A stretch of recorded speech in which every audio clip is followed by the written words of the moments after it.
Assalamualaikum warahmatullahi taala wabarakatuh. Sana biasalah di sana awak ya, ndak di Minang ya, dah di Bangko di tuju gua mau bersih di Bangko gini kok lah sehari setengah di Bangko tiba-tiba ada status di Facebook kan, di Instagram. Kebanyakan cecak ndak tahu nyawa tibo. Tu beko lah keluar awak dari kotanya kan. Sibuk tuh nelpon. Ya ampun nombornya le. Kau Polres Merangin ke sana. Polres Merangin Bangko. Ke sana ya, kalau lah keluar dari kotanya, deh banda singgah di tempat ambo.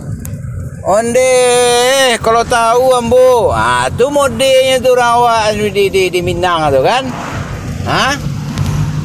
jadi terima kasih banyak ambo ucapkan atas apresiasi positif rohimakumullah yang memang menjadikan media medsos untuk silaturahmi, bukan untuk main-main.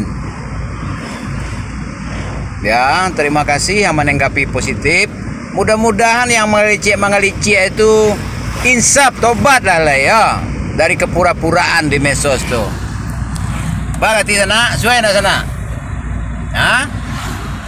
Aku kira-kira seminggu le mau disumbar oleh kau.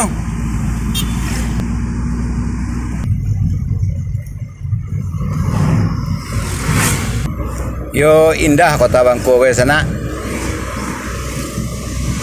Tikungan patah menjelang pasar bawah. Tu tonggak jam nemu di sana. Yo, tonggak jam pasar bawah. Jadi ambo ke Bangko ko dalam rangka berduka kakak kandung ambo wafat kemarin. Salam rindu keluarga Ika. Maafkan kakak ambo namo sifat wafat kemarin, keluarga besar Ikatan Keluarga Kacang di Sarolangun Bangko. Beliau kelahiran tahun 71. Kalau ambo kelahiran 73. Ko Sipangampe Bangko namo sana. Sipangampe Bangko. Kalau taruh ke situ tuh Kamarkeh namo aja. Alah, tatanya lo tuh pane-pane di koko alai. Apa kayak nana? Kamu tunggu di kadai.